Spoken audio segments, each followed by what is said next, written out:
Yes, sir.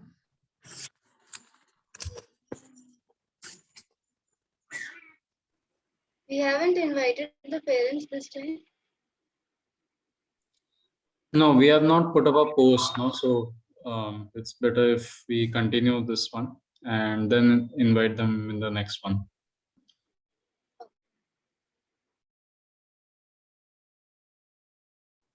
Okay, so should I start, sir? Yes, please. हमारा point last जो हमने किया था वो 7 पॉइंट था। स्कूल में उपलब्ध संसाधन एवं प्रभावी शासन माध्यम से स्कूल और स्कूल के समूह को कार्यान्वित करना। समग्र शिक्षा योजना के तहत उन्होंने देश भर में सारे छोटे-छोटे गांव में उन्होंने स्कूल तो स्टार्ट कर दी थी। वहाँ पे उन्होंने सारे फैसिलिटीज भी अवेलेबल कर दिए थे, बट वहाँ पे फिर भी बच्चों की संख्या बहुत कम थी। जैसे 30 आउट ऑफ 28 ऐसे वहाँ पर बच्चे थे। और जैसे जैसे वो स्कूल में जैसे 8 क्लास तक जाते थे तो वहाँ पे बहुत ज्यादा बच्चों की संख्या कम होने लग जाती थी, 14.8 स्पेशली गर्ल्स की, क्योंकि उनको मीन्स वो फैसिलिटीज नहीं होती थी जो गर्ल्स को चाहिए रहती है, इसलिए वहाँ पे ऐसे बच्चों की कमतरता महसूस होती थी। और फिर 7.2 में हमने देखा कि कम संख्या वाले स्कूल शिक्षकों का नियोजन, भौतिक संसाधनों की उपलब्धि, यहाँ मीन्स ये सारी उनकी चीजें कम होती है स्कूल में। और जैसे स्कूल में सारे टीचर्स को एक टीचर को ही सारे सब्जेक्ट पढ़ाने पड़ते थे, चाहे फिर वो उसका बैकग्राउंड हो या ना हो उस सब्जेक्ट में। एक साथ वो कई सर 1 सेकेंड, एक्चुअली मेरे बैकग्राउंड में थोड़ा डिस्टर्बेंस है।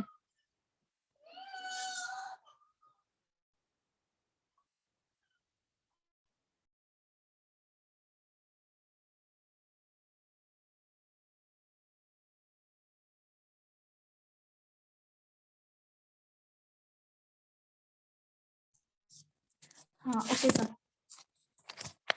तो 7.2 में उन्होंने यही बताया है कि स्कूल में एक ही टीचर होते थे तो उनको कई सारे सब्जेक्ट एक साथ पढ़ाने पड़ते थे हर क्लासेस में, और उनको ऐसे भी सब्जेक्ट पढ़ाने पड़ते थे जैसे उसमें उनका कोई पहले से कोई बैकग्राउंड नहीं है, जैसे संगीत, कला, ये सारे उनको सब्जेक्ट खुद ही पढ़ाने पड़ते थे। और फिर हमने देखा 7.3 में कि जो उन्होंने बोला है कि दूर दराज वाले गाँव में जो स्थापित एकल स्कूल में, जैसे गाँव के बाहर कोई स्कूल होती है तो फिर वहाँ पे बच्चे जाना अवॉइड करते थे क्योंकि उनको आने जाने में बहुत प्रॉब्लम होती है और कोई संसाधन नहीं रहता जाने में।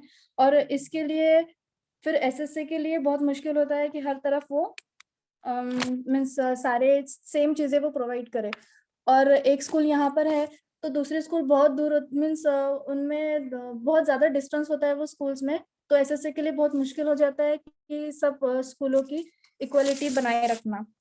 तो फिर उन्होंने 7.4 में कहा है कि ये स्कूलों का सेपरेटेशन होने के बजाय ये स्कूल अगर एक जगह पे आ जाए तो ये एसएससी के लिए बहुत अच्छा होगा, सारे स्कूलों में चीजें प्रोवाइड करना और बच्चों के लिए भी बहुत अच्छा होगा। तो Here SSA is Sarva Shikshan Abhiyan. Yes sir.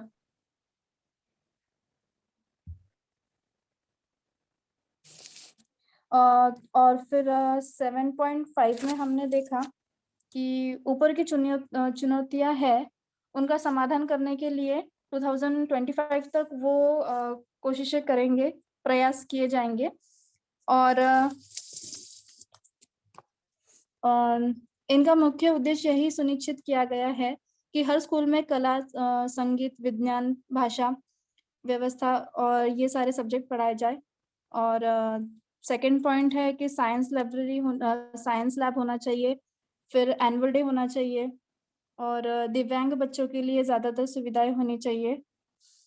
और स्कूल के छोटे छोटे डिसीजन वो स्कूल के ऊपर ही छोड़ देने चाहिए, जैसे school staff, non teaching staff, principal, ये सारे स्कूल के जो डिसीजन है वो उन पर छोड़ देने चाहिए। और फिर उसके बाद में उन्होंने और एक होता है स्कूल का टाइप जो जिसका कोई यूनिवर्सिटी से वगैरह कोई कंसल्ट नहीं होता है, वो अपने डिसीजन खुद ही ले सकते हैं, तो वो तो अपना सिलेबस वगैरह वो खुद ही डिसाइड करते हैं। 7.6 में उन्होंने बोला है कि तंत्र स्कूल परिसर इस नाम से एक समूह संरचना की स्थापना की जाएगी। ये कमेटी का सुझाव 1964 में 1966 में ही दिया गया था, बट वो लागू नहीं किया गया।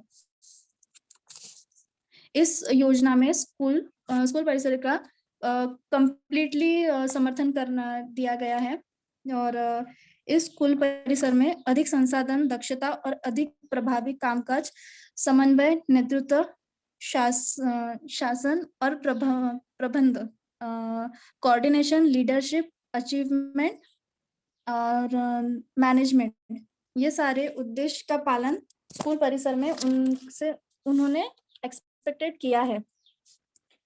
और हमने फिर 7.7 में देखा है कि अभी हमने जितने भी पॉइंट्स देखे हैं, इस सब से जो भी उन्होंने मुश्किलें बताई है, तो इस सब से हमें क्या फायदा हो सकता है? उपरोक्त योजना को लागू करने से बहुत सारे लाभ होंगे, जैसे दिव्यांग बच्चों को सहयोग, विविध विषयों पर आधारित विद्यार्थी क्लब और विविध कार्य उपयोजन को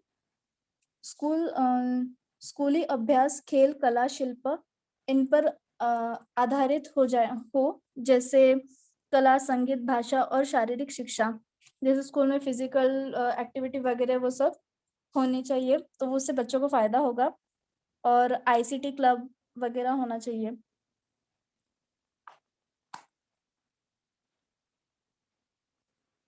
और उन्होंने कहा है कि स्कूल में सामाजिक कार्यकर्ता और सलाहकारों की मदद से, मतलब अगर स्कूल में सोशल वर्कर और सलाहकार जैसे होंगे, काउंसलर वगैरह, तो अगर वो बच्चों को हेल्प करते हैं तो बच्चों को बहुत आसानी होती है कोई भी चीज़ों में, या वो अपनी फीलिंग्स एक्सप्रेस कर सकते हैं। तो स्कूल में सलाहकार और सामाजिक कार्यकर्ता होने चाहिए। और बेहतर नामांकन, उपस्थिति और उपलब्धियों में सुधार होगा, जैसे प्रेजेंटी और अचीवमेंट में उनका फायदा होगा। और फिर 7.8 में कहा गया है कि डिस्ट्रिक्ट एजुकेशन ऑफिसर और ब्लॉक एजुकेशन ऑफिसर हर स्कूल कॉम्प्लेक्स को एक यूनियन मानकर काम करेंगे। जैसे इन्होंने कहा, ये एक हर स्कूल में जैसे उनको जिम्मेदारी दी जाएगी कि आपको आसपास के सभी स्कूल से अपने रिलेशन अच्छे बनाए रखने हैं। उसमें वो किसी एक को उस चीज की जिम्मेदारी देंगे कि हमारे संबंध हर स्कूल से अच्छे बने रहने चाहिए। और फिर 7.9 में कहा है कि इन योजना के आधार SCDP स्कूल कॉम्प्लेक्स विकास योजना बनाएंगे। और इस जैसे वोकेशनल एजुकेशनल इंस्टीट्यूशन जो स्कूल कॉम्प्लेक्स के प्रिंसिपल एवं टीचर द्वारा तैयार की गई हो, जिस योजना में सार्वजनिक रूप से उपलब्ध भी किया जाएगा। और वो जैसे उसमें human resource, learning resource, natural facilities और इन पायाभूत व्यवस्था और सुधार के लिए किए जाने वाले प्रयत्न, स्कूल संस्कृति संबंधी जैसे हम बच्चों को बता रहे हैं अभी अपनी संस्कृति के बारे में, वो उसके लिए प्रयत्न किए जाएंगे। शिक्षक क्षमता संदर्भ योजना, जैसे टीचर के लिए सेशन वगैरह होने चाहिए। और फिर हमने 7.10 में देखा है कि अगर स्कूल में अगर संबंध अच्छे होंगे, तो अगर इस स्कूल में अगर सामान कम है और उस स्कूल में उस चीज की जरूरत है, तो अगर हमारे रिलेशन अच्छे हैं तो हम उस स्कूल से कुछ सामान ले सकते हैं, और अगर उन्हें जरूरत है तो हम सामान दे सकते हैं। तो इसकी वजह से क्या होगा कि कोई स्कूल में ऐसा नहीं होगा कि हमारे पास ये सामान नहीं है तो हमने ये नहीं किया, हमने वो नहीं किया। तो ऐसे सामान हम शेयर करेंगे तो हर स्कूल की हर जरूरत पूरी होगी। और ये फिर अगर ये इनका रिलेशन अच्छा होगा तो इस चीज को अप्रिशिएट किया जाएगा, कि अप्रिशिएट होगा तो फिर ऐसे देखकर फिर सारे स्कूल भी आपस में अच्छे संबंध बनाए रखेंगे। और जो दो स्कूल मिलकर जो नई एक्टिविटीज वगैरह आती है, उनको भी फिर उसे ऊपर लाया जाएगा, उस एक्टिविटीज को वगैरह। और फिर 7.11 में बताया है कि हर राज्य को और जिले को बाल भवन स्थापित करने के लिए प्रोत्साहित किया जाएगा। बाल भवन मतलब वहाँ पे बच्चे अपने जो भी उनका इंटरेस्ट है वो एक्सप्रेस कर सकते हैं, हफ्ते में 1 बार जाकर या उससे ज़्यादा बार जाकर वो एक्सप्रेस कर सकते हैं। बट और कहा गया है कि स्कूल को बाल भवन से अपने संबंध अच्छे बनाए रखने चाहिए, जिसकी वजह से उनके स्कूल के बच्चे वहाँ पे पार्टिसिपेट कर सकते हैं। और 7.12 में हमें बोला गया है कि जिस दिन स्कूल स्थापित होता है, वो दिन को हमें सेलिब्रेट करना चाहिए, जैसे कि हमने किया। सब टीचर्स और नॉन टीचिंग स्टाफ और पेरेंट्स इन सबको मिलकर उस दिन को सेलिब्रेट करना चाहिए और पास आउट बच्चों को एक दिन स्कूल में बुलाकर उनका भी सम्मान करना चाहिए और स्कूल के बच्चों को वो दिखना चाहिए कि ये हमारे पास आउट बच्चे हैं और उनका ऐसे-ऐसे स्वागत हो रहा है। और स्कूल की बिल्डिंग को समाज में अपना अच्छा कंसर्ट बनाए रखने के लिए हमें हमारे स्कूल में किसी को ऐसे रेंट पर अगर चाहिए हो तो हमें देना चाहिए, जैसे ट्यूशन के लिए हम देते हैं और ब्लड डोनेशन और एग्ज़िबिशन ऐसे सारी चीज़ों के लिए हमें हमारे स्कूल को रेंट पर देना चाहिए। और 7.12 में हमने स्टार्टिंग में ये कहा है कि समाज में स्कूल का एक रेपुटेशन होना चाहिए। मीन्स हर सबकी नज़रों में, समाज में, बच्चों की नज़रों में स्कूल मीन्स एक बहुत रेपुटेशन वाली चीज़ होनी चाहिए। Done sir. Yeah. Now 8 point, hand over to Jyoti ma'am. Sir, would you like to add something? Maybe you have covered everything quite well. Okay, thank you, sir. Now Yeah. Jyoti ma'am. Thank you, sir. Thank you Pooja ma'am. अभी Pooja ma'am ने 7.12 तक complete किया है। अभी point number 8 पे आते हैं। तो उसमें दिया है standard setting and accreditation for school education. Means स्कूली शिक्षा के लिए मानक निर्धारण और प्रमाणन। ये हेडिंग है। अभी 8.1 में बताया गया है स्कूल शिक्षा नियामक प्रणाली का लक्ष्य लगातार शैक्षणिक सुधार करना होगा। परिणाम या स्कूलों को अत्यधिक प्रतिबाधित नहीं करना चाहिए, नवाचार को रोकना चाहिए, शिक्षकों और प्राध्यापक को पदावनत करना चाहिए और छात्र सभी के लिए विनियमन को स्कूल और शिक्षकों को विश्वास सक्षम बनाने के साथ सशक्त बनाना होगा। उन्हें उत्कृष्टता के लिए प्रयास करना है और सिस्टम की अखंडता को सुनिश्चित करते हुए अपने सर्वश्रेष्ठ प्रदर्शन करना है और सभी वित्त के पूर्ण पारदर्शिता और पूर्ण सार्वजनिक प्रगटीकरण के लिए प्रवर्तन के माध्यम से प्रणाली की अखंडता सुनिश्चित करनी होगी।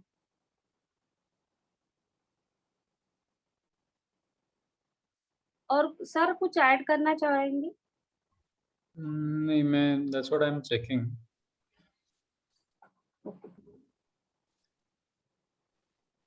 सर इसमें यही बताया गया है कि जो भी रूल्स होंगे उसका लागू होना उसके ऊपर वो रखेंगे एक नज़र और उसको लागू करना जरूरी होगा और विद्यार्थियों के उत्साह और हिम्मत में बाधा नहीं पहुंचाए, इस बात का भी उनका ध्यान रखना होगा।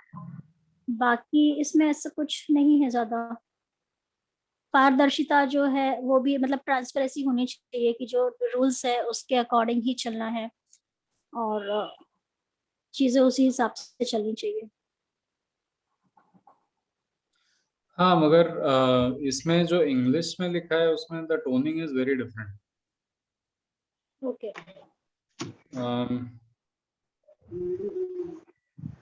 जैसे जो रेगुलेटरी सिस्टम है उससे एजुकेशनल आउटकम्स कंटिन्यूस इम्प्रूवमेंट में रहना चाहिए। सो कंटिन्यूस इम्प्रूवमेंट वुड मीन कि it shouldn't be a stagnant system. तो मतलब जो अभी व्हाट यू डिस्क्राइब उसका एग्जैक्ट ऑपोजिट, बिकॉज अगर हम लोग सिर्फ रूल्स एंड रेगुलेशंस फॉलो करते रहे तो then it becomes a stabilize system. Stabilize system मतलब उसमें चेंज नहीं होगा, बदलाव नहीं आएगा।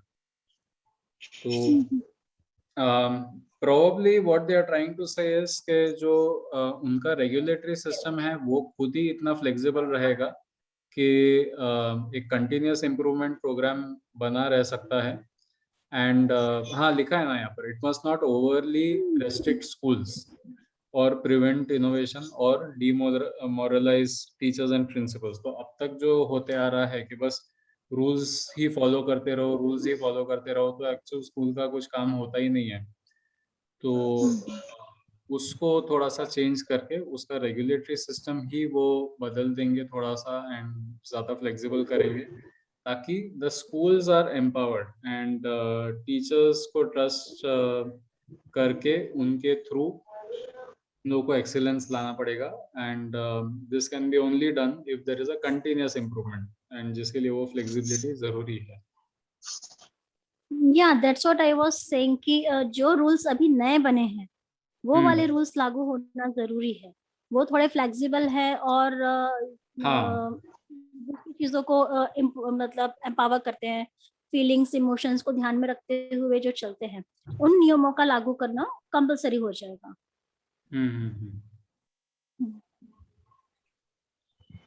Okay, we can go ahead. Okay 8.2 में बताया गया है वर्तमान में स्कूल शिक्षा प्रणाली के शासन और विनियमन के सभी मुख्य कार्य अर्थात सार्वजनिक शिक्षा का प्रावधान, शिक्षा संस्थानों का नियमन और नीति निर्धारण एकल निकाय अर्थात स्कूल शिक्षा विभाग या इसकी भुजा द्वारा नियंत्रित किया जाता है. इससे यह होता है कि हितों का टकराव और सत्ता की अत्याधुनिक केंद्रीकृत एकाग्रता यह अप्रभावी होता है. स्कूल प्रणाली का प्रबंधन जैसा कि गुणवत्तापूर्ण शैक्षिक प्रावधान की दिशा में किया गया प्रवास अक्सर पतला होता है और अन्य भूमिका पर ध्यान केंद्रित करके विशेष रूप से विनियमन की स्कूली शिक्षा भी प्रदर्शन करते हैं. हाँ, so I think this is quite clear कि पहले जो एक ही बॉडी सब कुछ हैंडल करती थी तो भी धीरे धीरे it will be spread out and roles पे फोकस करने के हिसाब से वो ज़्यादा ये करेंगे, मैनेजमेंट चेंज करेंगे. Because if you have only one department that handles everything तो वो it's like a dictatorship. तो सब सिर्फ उनके ही हिसाब से होगा and by chance if you get a person who is not a good leader so then everything else will also go down the drain.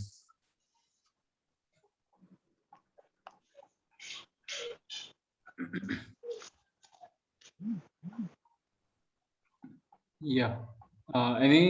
Anyone else has any other points to add here?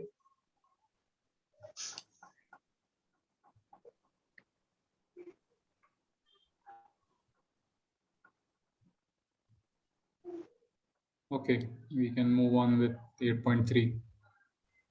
Okay 8.3 वर्तमान नियामक व्यवस्था भी व्यवसायीकरण और आर्थिक पर अंकुश नहीं लगा पाई है और कई लाभकारी निजी स्कूलों द्वारा माता पिता का शोषण. फिर भी एक ही समय में यह सब अक्सर होता है. अनजाने में सार्वजनिक उत्साही निजी परोपकारी स्कूलों को प्रोत्साहित किया जाता है. बहुत ज्यादा हो गया प्रोत्साहित करना और सार्वजनिक और निजी स्कूलों को नियामक दृष्टिकोण के बीच विषमता भले ही लक्ष्यों को दोनों प्रकार के स्कूल समान होने चाहिए. गुणवत्तापूर्ण शिक्षा प्रदान करनी होगी.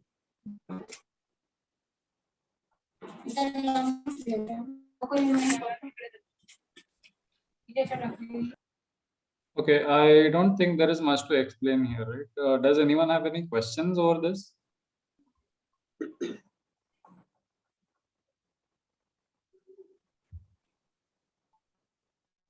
Okay, तो ये काफी स्ट्रेट फॉरवर्ड था कि जो इम्बैलेंस्ड अप्रोच था जो कमर्शियल स्कूल्स को बढ़ावा मिल जाता था एंड जो सच में एजुकेशन में जैसे हम लोग भी मतलब we are more focused towards the education than the business. तो ऐसे स्कूल्स को वी सी कि हम लोग कैसे चैलेंजेस फेस कर रहे हैं। एंड काफ़ी बार ऐसा भी होता है कि प्राइवेट स्कूल्स को ज़्यादा सपोर्ट मिल जाता है, गवर्नमेंट स्कूल्स को कम मिलता है, या दी अदर वे राउंड। तो ये सारी चीज़ें हो रही है, and that is also something that needs to be worked on.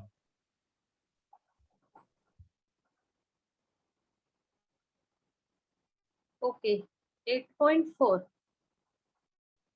सार्वजनिक शिक्षा प्रणाली एक जीवंत लोकतांत्रिक समाज की नींव है और तरह से यह है कि शैक्षिक स्तर के उच्चतम स्तर को प्राप्त करने के लिए रन को रूपांतरित और परिवर्तित किया जाना चाहिए। राष्ट्र के परिणाम इसके साथ ही निजी परोपकारी स्कूल सेक्टर भी होना चाहिए और एक महत्वपूर्ण एक है लाभकारी भूमिका निभाने के लिए प्रोत्साहित और सक्षम किया जाना चाहिए।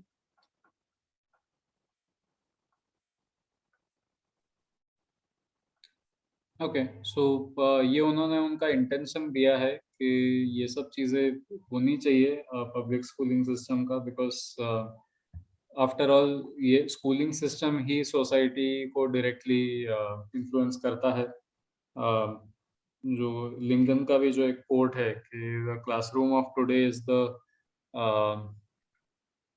Government of tomorrow. So this is, I think, what is being spoken about here.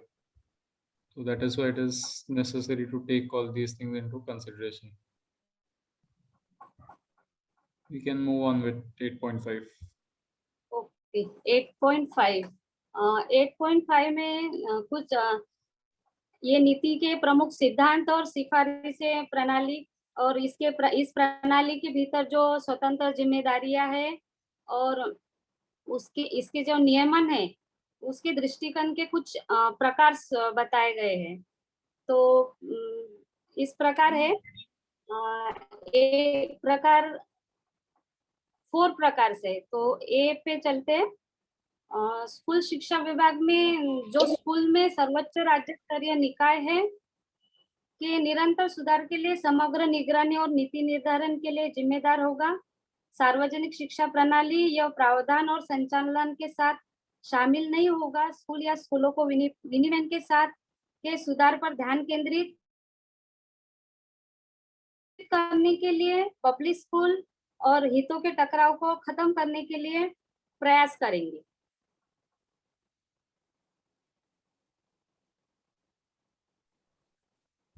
Yeah, from my point of view, ये सब मेरे ख्याल से काफी straight forward है। तो if anyone else has anything to add, please do so. Okay, B में बताया गया है कि पब्लिक स्कूलिंग के सिस्टम के लिए शैक्षिक संचालन और सेवा प्रावधान पूरे राज्य को स्कूल शिक्षा निदेशालय मतलब जो कार्यालय है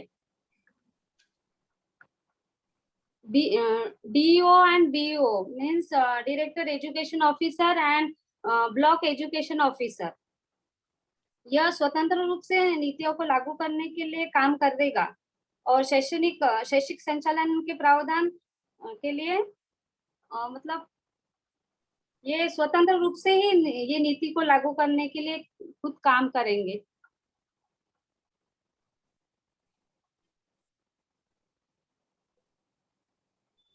Okay, any questions, any confusion here?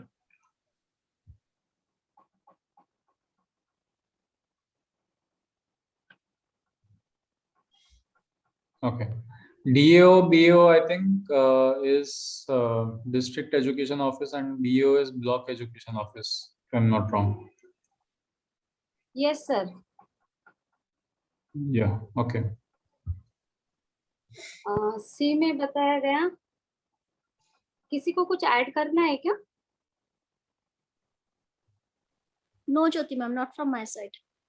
Okay, शैक्षिक संचालन और प्रावधान, ये सी में बताया गया है कि सभी चरणों के लिए एक प्रभावी गुणवत्ता स्व विनिमय या मान्यता प्रणाली स्थापित की जाएगी।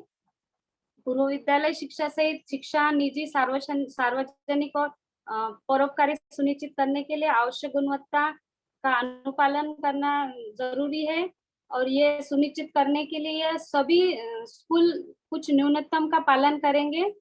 गुणवत्ता मानक राज्य या राज्य संघ इस क्षेत्र में एक स्वतंत्र राज्यव्यापी की स्थापना करेंगे। इसमें SSS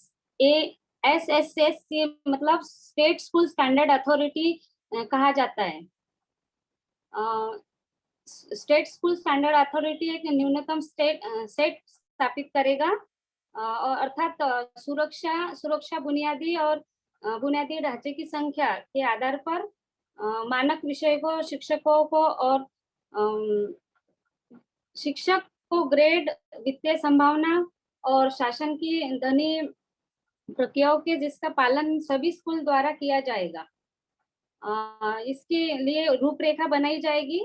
विभिन्न हितधारक और विशेष शिक्षकों और स्कूलों को परामर्श से SCERT द्वारा सभी बुनियादी विनियामक सूचनाओं का पारदर्शी स्वप्रकटीकरण किया जाएगा। जैसा कि अभी इन्होंने बताया, मतलब प्रकटीकरण करना होगा। स्टेट स्कूल स्टैंडर्ड अथॉरिटी का उपयोग सार्वजनिक निरीक्षण और जवाबदेही के लिए किया गया है, और किस सूचना का स्व खुलासा किया जाना चाहिए और प्रकटीकरण का प्रारूप किसके द्वारा तय किया जाएगा।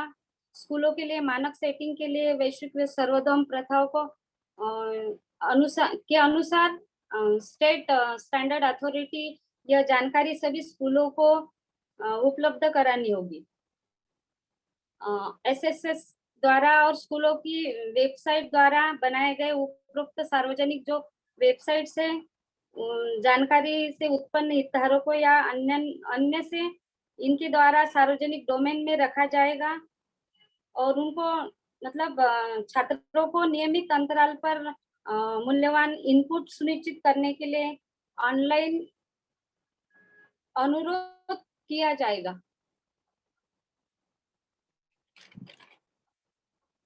और वर्तमान SSS ये वर्तमान में जनादेश में भारी बोझ को कम करेगा और उसको स्कूलों के द्वारा ही वहन किया जाएगा।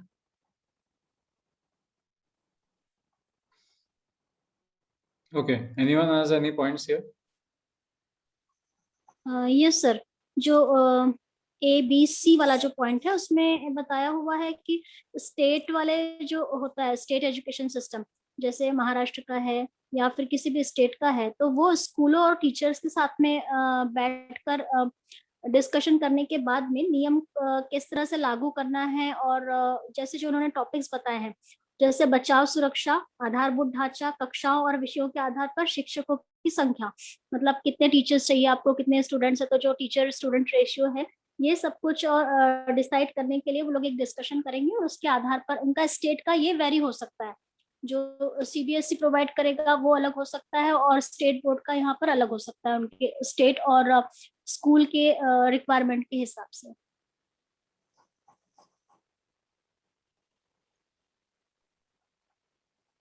Okay.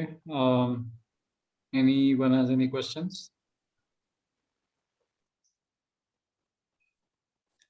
ये पार्ट थोड़ा कंफ्यूजिंग हो सकता है because it is related to how it is going to be implemented.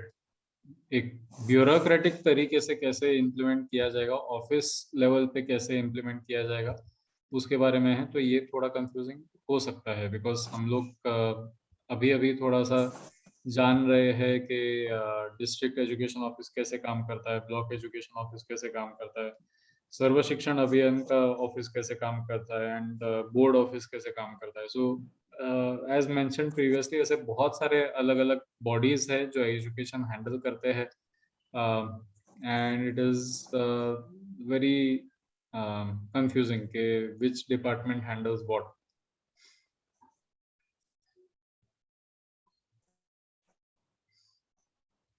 But फिर भी उन्होंने यहाँ सिंप्लीफाई करने की कोशिश की है। So yeah I think we can continue.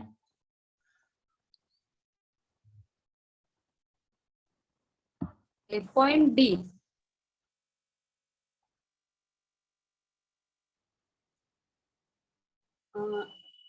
ये डी में ये बताया गया है कि राज्य में जो पाठ्यक्रम सहित शैक्षणिक मामलों का नेतृत्व किया जाएगा, उसमें SCERT और NCERT के साथ निकट परामर्श और सहयोग के साथ जो होगा, एक संस्था के रूप में सदरुप SCERT की स्कूल गुणवत्ता मूल्यांकन विकसित करेगा और सभी के साथ व्यापक परामर्श के माध्यम से प्रत्ययन ढांचा मतलब SCERT और CRC के सुदृढ़ीकरण के लिए परिवर्तन प्रबंधन प्रक्रिया का भी नेतृत्व करेगा।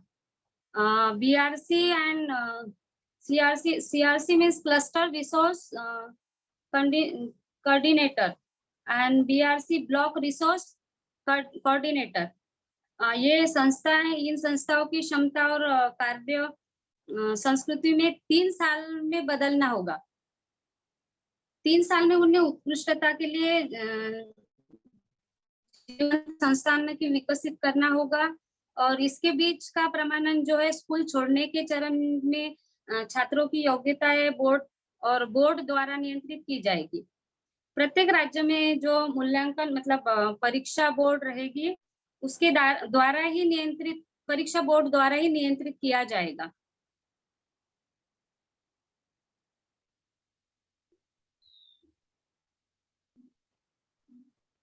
Okay.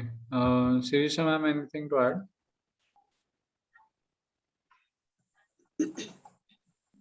यस सर, पहले तो वही बोला है कि SCERT और NCERT दोनों मिलकर काम करेंगे और स्कूल का जो क्वालिटी असेसमेंट है, एक्रीडिशन है, जो ग्रेडेशन वगैरह मिलता है जैसे NAAC वगैरह होता है कॉलेज का, उस तरीके का सिस्टम भी यहाँ पर वो लागू करने का काम करेंगे और इसको 3 सालों के अंदर फिर से रिन्यू जैसे करते हैं वैसे करना होगा। और स्कूल छोड़ने वाले स्तर पर ये जो लास्ट वाला लाइन है वो मुझे नहीं समझ में आ रहा है, मैं एक बार पढ़कर बताती हूँ। इस बीच स्कूल छोड़ने वाले स्तर पर छात्रों की दक्षताओं के प्रमाणन को प्रत्येक राज्य में प्रमाणन परीक्षा बोर्ड द्वारा नियंत्रित किया जाएगा। तो हाँ, आई थिंक कि स्कूल जैसे छोड़ना है बच्चों को, क्लास खत्म हो गई है उनकी, तो उनका जो कि ये पास है या फेल है जो हम बोलते हैं ना, कि उसके बाद में ही वो स्कूल छोड़ सकते हैं। अगर बच्चा 12th में फेल है तो वो पास आउट नहीं कहलाएगा, वो स्कूल छोड़कर नहीं जा सकता जब तक कि वो पास ना हो जाए। तो ये सब नियंत्रित करने की जो अधिकार है वो सब बोर्ड के पास ही रहेंगे, ऐसा मुझे लग रहा है। डी का last line, last sentence.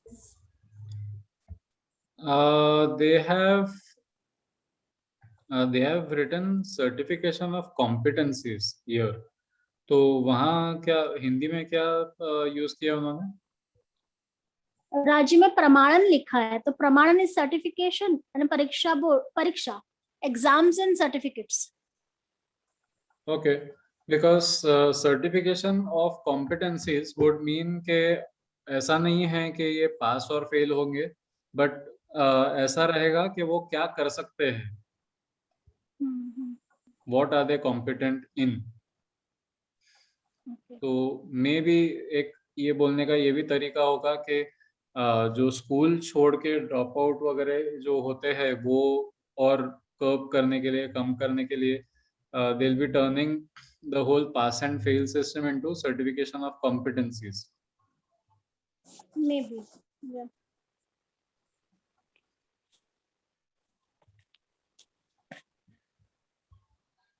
Yes, Jyoti ma'am. Okay, thank you. अभी 8.6 संस्कृति संरचना और प्रणालियां जो स्कूलों को पर्याप्त संसाधन उपलब्ध कराती है और प्रदान करती है। संस्थान, शिक्षक, अधिकारी, समुदाय और अन्य हितधारक भी सहवर्ती का निर्माण करेंगे। प्रत्येक हितधारक को शिक्षा प्रणाली के भागीदार के प्रति जवाबदेह होंगे। निष्ठापूर्ण प्रतिबद्धता और अनुकरणीय कार्य नैतिकता के उच्चतम स्तर के साथ अपनी भूमिका निभाते हैं। सिस्टम की प्रत्येक भूमिका में ये स्पष्ट रूप से स्पष्ट भूमिका, अपेक्षाएं और कठोर मूल्यांकन भी होगा। उनका प्रदर्शन इन उम्मीदों पर खरा उतरता है और वो प्रणाली वस्तुनिष्ठ होंगी और ये सुनिश्चित करते हुए विकास उन्मुख भी इसमें फीडबैक के कई स्रोत भी होंगे और प्रदर्शन का पूरा दृश्य सुनिश्चित करने के लिए इसको जोड़ा जाएगा और मूल्यांकन की यह पहचान करेगा कि शैक्षिक जैसे परिणाम छात्रों की प्राप्ति में कई हस्तक्षेप करने वाले बाहरी प्रभाव होते हैं और यह भी होगा कि यह पहचानने की शिक्षा के लिए टीम वर्क की आवश्यकता है और विशेष रूप से स्कूल का स्तर और पदोन्नति सभी व्यक्तियों की मान्यता और मतलब सबके प्रदर्शन मूल्यांकन पर आधारित होगी और यह सब विकास सुनिश्चित करने के लिए अधिकारी जिम्मेदार होंगे और सिस्टम उच्च अखंडता के साथ इसको चलाया जाएगा और व्यवस्थित रूप से उनके नियंत्रण को अवधि के भीतर अपना काम वो टाइम पे करते रहेंगे। ओके, सो ये एक बहुत इम्पोर्टेंट पॉइंट है and I think whoever can add to it would be great. तो हम लोग जिस तरह से जितने भी टीचर ट्रेनिंग्स कंडक्ट करते हैं तो that is on overall development, that is on ownership, responsibility and so on besides the technical part. तो टेक्निकल तो होता ही है बट देन ये सब चीज़ें भी उतनी ही ज़्यादा इम्पोर्टेंट है, मेच्योरिटी एंड अंडरस्टैंडिंग, लर्निंग के ऊपर, मतलब their ability to learn, adapt and so on. तो उसी तरह से यहाँ पर भी वो ही चीजें टेस्ट की जाएगी अब से, वो मतलब वो ही as an that will not be the only things but then ये मेन चीज रहेगी कि culture and structures of the school जो टीचर्स फॉर्म करते हैं based on leaderships, values and all these things will also be evaluated. तो जैसे यहाँ वर्क एथिक्स वगैरह लिखा है, कमिटमेंट लिखा है, लेवल ऑफ इंटीग्रिटी लिखा है, then okay, integrity I think we have already discussed before this once. Anyone has any confusion regarding that?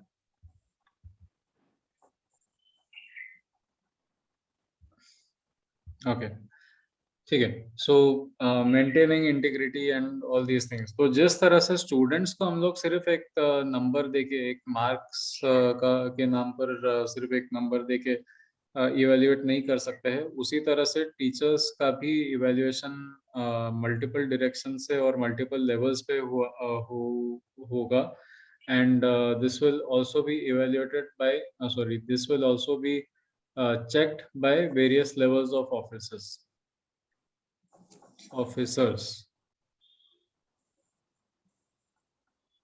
Yeah, this is what I understand from it.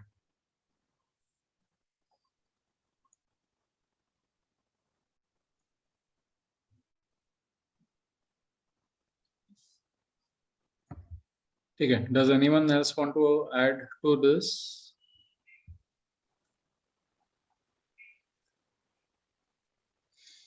इसमें basically evaluation के बारे में बताया है ना sir उन्होंने? हाँ, टीचर इवैल्यूएशन के ऊपर।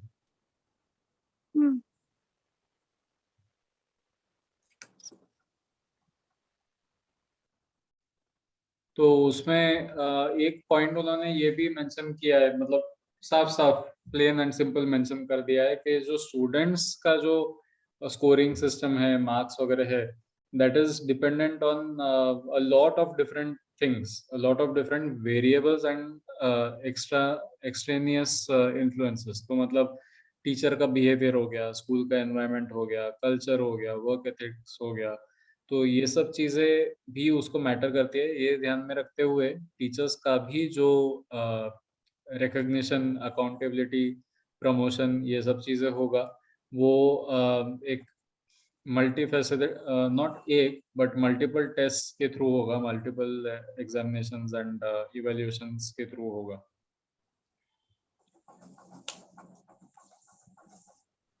Yeah.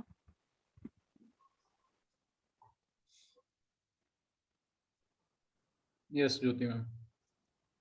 ओके, एक पॉइंट है कि सार्वजनिक और निजी सरकारी और प्राइवेट स्कूल को छोड़कर जो केंद्र द्वारा प्रबंधित सहायता प्राप्त नियंत्रित है, सरकार को एक ही मानदंड में बेंचमार्क और प्रक्रिया पर मूल्यांकन और मान्यता दी जाएगी।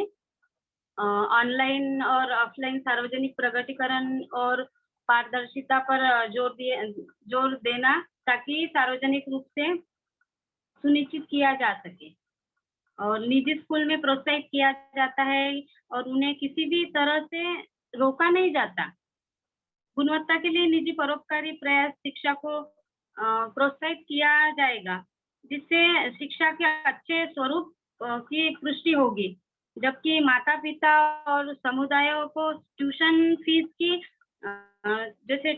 की मनमानी वृद्धि से बचाता है कि ये इस क्लास की इतनी ट्यूशन है, मतलब अभी ट्यूशन क्लासेस की भी फीस बहुत ज़्यादा है, तो उसको वो मतलब जो उसकी वृद्धि होगी उससे बचाता है। पर सार्वजनिक प्रकटीकरण की स्कूल की वेबसाइट और एसएसएस वेबसाइट पर दोनों सार्वजनिक और निजी स्कूलों के लिए शामिल होंगे। और कक्षा छात्र और शिक्षक को पढ़ाए गए विषय की जानकारी NAS और SAS means national achievement survey and school for advance study जैसे मूल्यांकन पर फीस और समग्र शास्त्र परिणाम के लिए केंद्र सरकार द्वारा नियंत्रित सहायता प्राप्त स्कूल मतलब CBSE के परामर्श से MHRD के रूपरेखा में एक मतलब MHRD एक रूपरेखा तैयार करेगा और ऑडिट और प्रकटीकरण एक नॉट फॉर प्रॉफिट के रूप में शैक्षिक में यदि कोई हो तो सरप्लस पूर्व निवेश किया जाएगा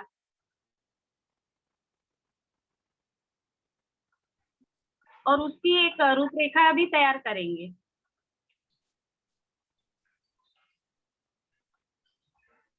Okay. Any points to add? Sir ये एक पॉइंट इसके पहले भी आया था इसी सेक्शन में 8 वाले सेक्शन में कि इन्हें दो चीज अच्छे से समझ में आ रही है कि कुछ प्राइवेट स्कूल्स होते हैं जो सिर्फ अपने प्रॉफिट के लिए काम करते हैं और दूसरे कुछ प्राइवेट स्कूल्स ऐसे भी होते हैं कि जो दूसरों के लिए काम करते हैं, सोशल हेल्प के लिए या फिर जो समाज के हित के लिए भी काम करते हैं।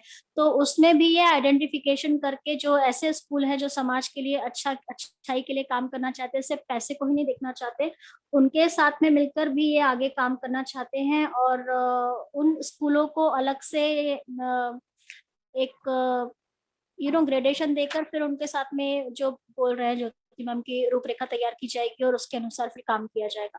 तो एक जो होते हैं कि सिर्फ प्रॉफिट देखते हैं वो वाले स्कूल अलग होते हैं और दूसरे जो होते हैं कि जो है प्राइवेट स्कूल्स है, फीस भी है पर बहुत ज्यादा नहीं रखते हैं और सोशली भी वो सब चीजों का ध्यान रखते हैं, तो उनमें वो अंतर समझकर अपना काम आगे बढ़ाना चाहते हैं। सो एक अवेयर सिस्टम रहेगा बेसिकली। हाँ।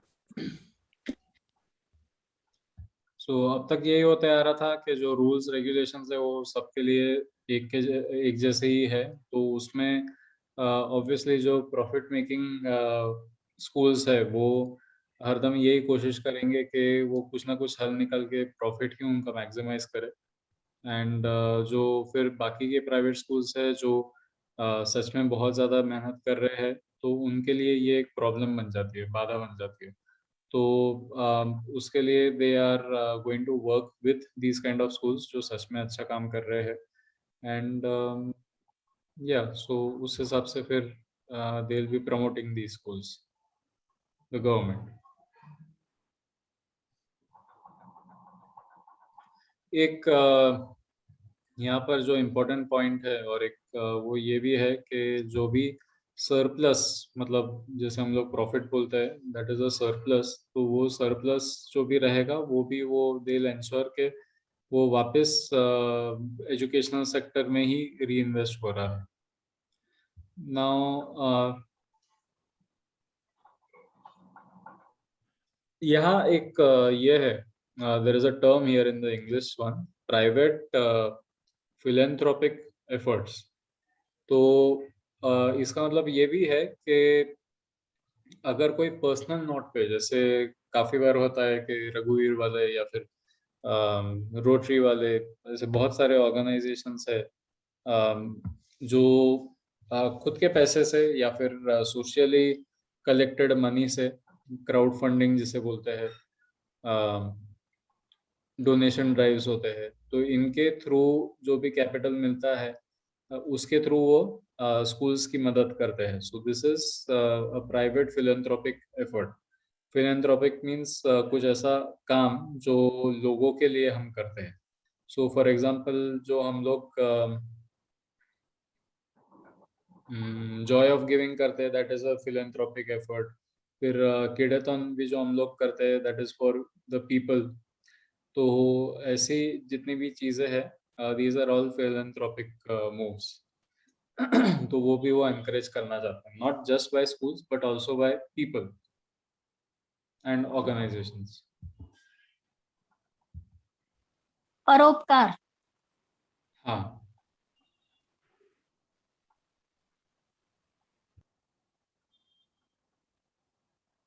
Okay, Jyoti ma'am you can continue. Yes sir. 8.8 ये क्षेत्र रेगुलेशन, क्षेत्र मानक सेटिंग और नियामक ढांचा और स्कूल का विनियमन के लिए सुगम प्रणाली के आधार पर सुधार और सक्षम करने के लिए मान्यता और शासन की समीक्षा की जाएगी। इस समीक्षा का उद्देश्य यह सुनिश्चित करना होगा कि सभी छात्र के लिए विशेष रूप से वंचित और वंचित वर्गों के छात्र के पास सार्वभौमिक स्वतंत्र अनिवार्य होगा। बचपन की देखभाल और शिक्षा उम्र 3 साल से और उच्च माध्यमिक शिक्षा के माध्यम से 12 तक निःशुल्क और अनिवार्य हो। इनपुट्स पर जोर देना होगा और यांत्रिकी प्रकृति, भौतिक और इसको बदल दिया जाएगा। एक एग्जाम्पल दिया है उन्होंने उसमें, भूमि क्षेत्र और कमरे का आकार। शहरी क्षेत्र में जो खेल के मैदान है, मैदान की व्यवहारिकता, इसके बारे में ऐसी व्यवस्था को समायोजित और शिथिल किया जाएगा। मीन्स जो भी ग्राउंड होगा, प्ले ग्राउंड होगा और वो जो क्लासेस होंगे उसके बारे में उन्होंने बताया। इससे सभी बच्चों के लिए निःशुल्क, न्यायसंगत और गुणवत्तापूर्ण प्राथमिक माध्यमिक शिक्षा सुनिश्चित करने के लिए सतत विकास लक्ष्य प्राप्त करने की दिशा में ये 4 SDG सस्टेनेबल डेवलपमेंट गोल्स, ये प्राप्त करने के लिए भारत की प्रगति में सुधार होगा।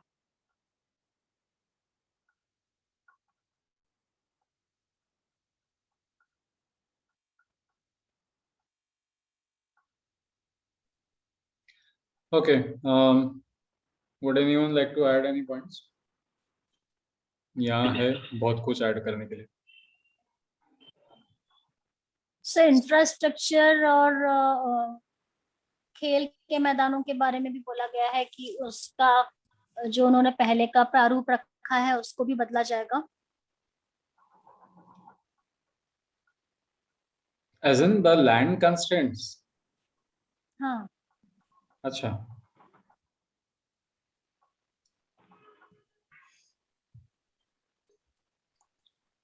ओके, तो made more responsive to realities on the ground. Okay, तो क्योंकि हर जगह पर ये सिचुएशन नहीं होती है ना, कहाँ रहते हैं and all that. Like Bombay में if they keep this rule कि आपको 5 एकड़ जमीन चाहिए स्कूल चालू करने के लिए, तो हो गया। So they will be basing their like the land sizes and all that also. So basically local context के हिसाब से बहुत कुछ चेंजेस लाएंगे वो, based on everything, infrastructure, financial, academic, operational, and जो हम लोगों का ये है SDG, sustainable development goal. So SDG 4 is the United Nations का SDG 4, ऐसे मेरे ख्याल से 12 है, 17 है, समथिंग लाइक दैट, जो सस्टेनेबल डेवलपमेंट गोल्स है। एंड यूनाइटेड नेशंस मतलब this is a global thing. तो हम लोगों का भी जो NEP है उसके बहुत सारे पॉइंट्स ऑलरेडी इसी के बेसिस पे है, sustainable development goal 4, that is related to education of the United Nations. तो yeah so that is what they have mentioned कि हम लोगों का जो टारगेट है वो इससे काफी आगे बढ़ेगा।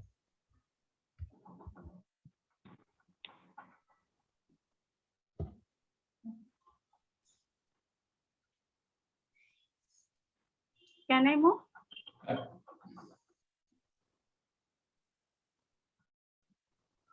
8.9 8.9 में बताया गया है कि पब्लिक स्कूल शिक्षा प्रणाली का उद्देश्य यह है कि उच्च गुणवत्ता वाली शिक्षा प्रदान करना होगा, ताकि यह अपने बच्चों की शिक्षित करने के लिए जीवन के सभी क्षेत्रों में माता पिता के लिए सबसे आकर्षक विकल्प बन जाए। जैसे कि अच्छे मतलब बच्चे अच्छे सीखेंगे और अच्छी शिक्षा प्राप्त करेंगे तो माता पिता के लिए भी ये गर्व की बात है और उनके लिए भी एक मतलब सबसे बड़ा आकर्षक विकल्प बन जाएगा।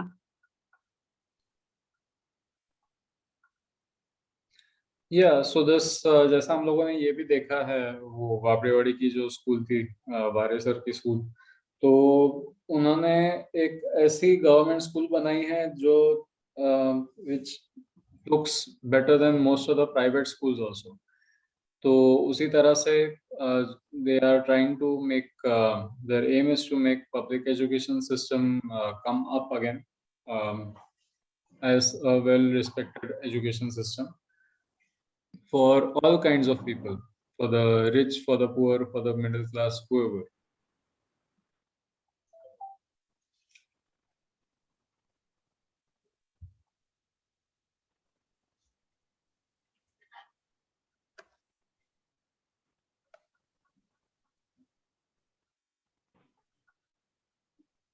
Okay, 8.10 किसी को ऐड करना है और कुछ? Shirisha ma'am?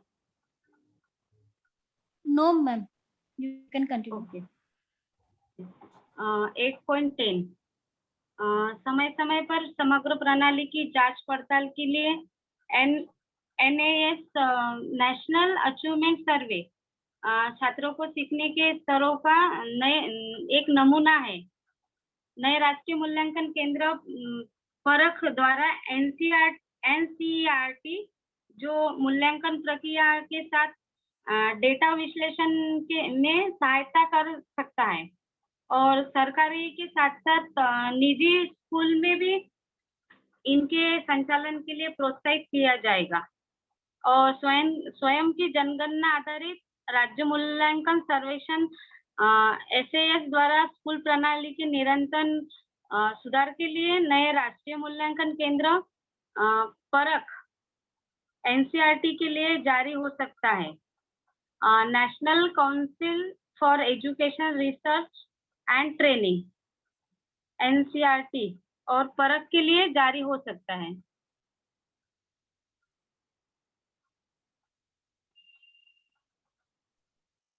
Okay, so in most schools there is a monitoring of the children's health, height, weight वगैरह ये सब चीजें चेक किए जाते हैं एंड वो ये है कि वो अब आगे से national achievement survey will take care of.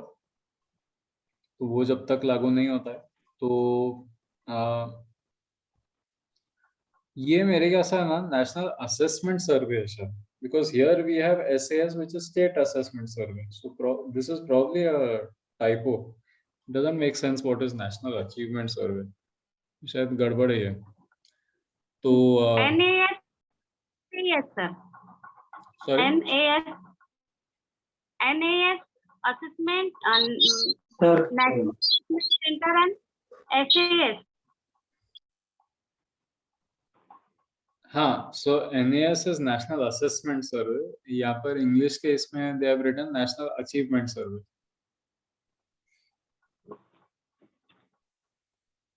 So this is I think a mistake. तो वही है कि by the time the NAS can I add takes, any comment? Hello. yes Bharat sir. Sir national achievement survey NAS ये था पहले जिसमें national level पर एक सर्वे किया जाता था। मैंने जब मैं स्टेट गवर्नमेंट के स्कूल में था उस टाइम मैंने ये सर्वे के लिए क्वेश्चनियर बनाया था। यानी जो जिन टीचर्स को 5 से 6 साल हो चुके हैं टीचिंग फील्ड में या फिर जिन्होंने सुपरविजन या फिर असेसमेंट किए हैं बोर्ड के, तो उनको बुलाया जाता था यहाँ पर। तो मेरे स्कूल से मुझे भेज दिया गया था। वैसे मैं वो क्राइटेरिया में तो बैठता नहीं था, फिर भी मुझे भेज दिया गया था और मैंने हिस्ट्री सब्जेक्ट के NAS के पेपर्स बनाए थे। तो ये जो NAS के पेपर्स होते हैं, ये जो ब्लूम्स टेक्सोनॉमी है, नॉलेज कॉम्प्रिहेंशन अंडरस्टैंडिंग, हाँ, तो उसके ऊपर एक बेस्ड क्वेश्चनियर बनता है उसका, और एक कोई भी टॉपिक को लेकर वो बनाया जाता है। तो ये होता है नेशनल अचीवमेंट सर्वे। लेकिन ये यहाँ पर थोड़ा सा कंफ्यूजिंग स्टेटमेंट कर दिया उन्होंने, ये नेशनल असेसमेंट डाला।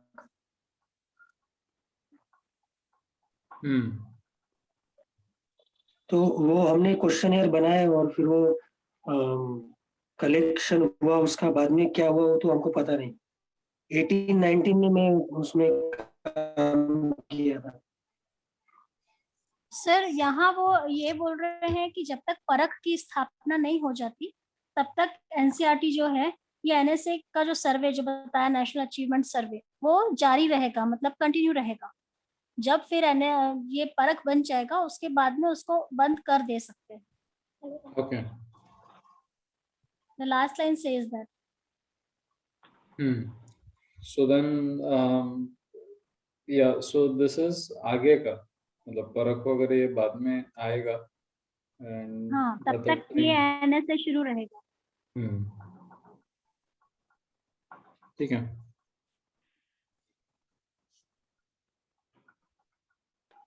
हेलो। यस। हाँ सर NAS का एक और उद्देश्य था कि जो UPSC लेवल पर जो बच्चे पीछे जा रहे हैं या फिर कंपटीशन इतना बढ़ रहा है, कॉम्पिटिटिव लेवल्स तकरीबन हर एक चीज के लिए हम अभी देखते हैं कि कॉम्पिटिटिव एग्जाम्स है, तो जो कोर कॉन्सेप्ट्स है बच्चों के वो नेशनल लेवल पर वो कवर होनी चाहिए। इसके लिए ये एग्जाम बनाई जाती थी, उसको नाम दिया था उन्होंने नेशनल अचीवमेंट सर्वे।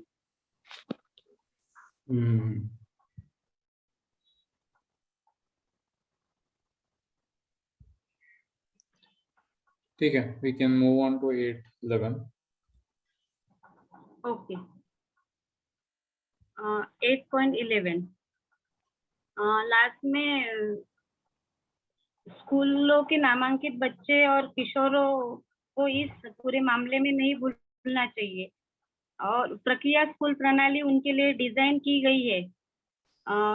ध्यान से उनके लिए भुगतान किया जाना चाहिए और सुरक्षा और अधिकार विशेष रूप से गर्ल्स, बालिका और किशोरों द्वारा सामना किए जाने वाले विभिन्न कठिन मुद्दे जो मादक द्रव्य का सेवन और हिंसा के साथ भेदभाव और उत्पीड़न के रूपों के साथ रिपोर्टिंग के लिए के खिलाफ किसी भी उल्लंघन पर उचित प्रक्रिया के लिए स्पष्ट और सुरक्षित कुशल तंत्र बच्चों के लिए उनके मतलब उनके अधिकार या सुरक्षा के लिए ऐसे तंत्रों का विकास करना चाहिए जो उनके लिए प्रभावी हो और सभी छात्रों को समय पर और अच्छी तरह से जाना जाता है और उसे उच्च प्राथमिकता दी जाएगी।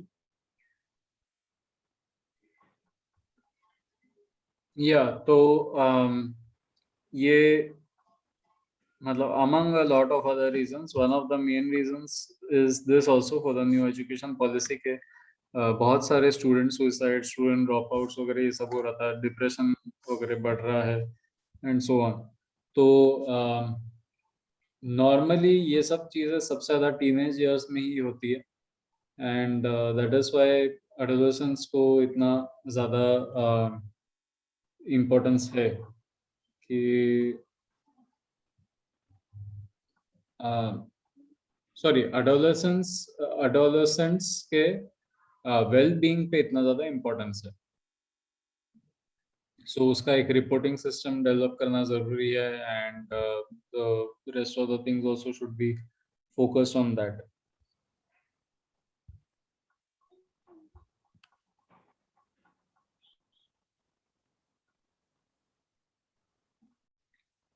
Okay. Anyone has any more points?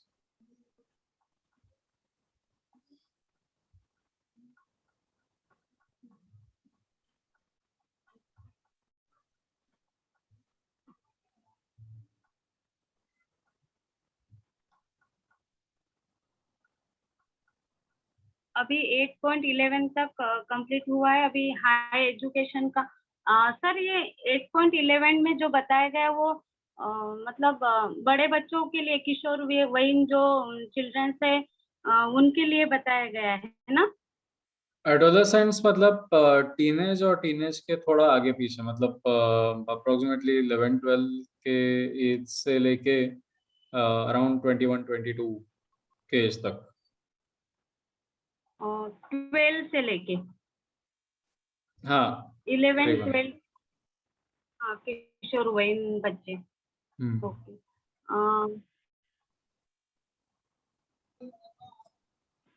8.11 अभी कंप्लीट हुआ है अभी उसके बाद में part 2 higher education. Shirisha ma'am आपको कुछ ऐड करना है इसमें? नहीं ma'am.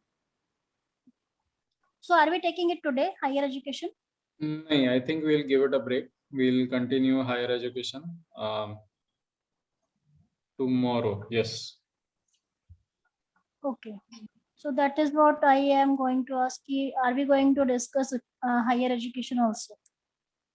Yes, it is necessary to know, right? Yeah, So Okay. we'll continue this.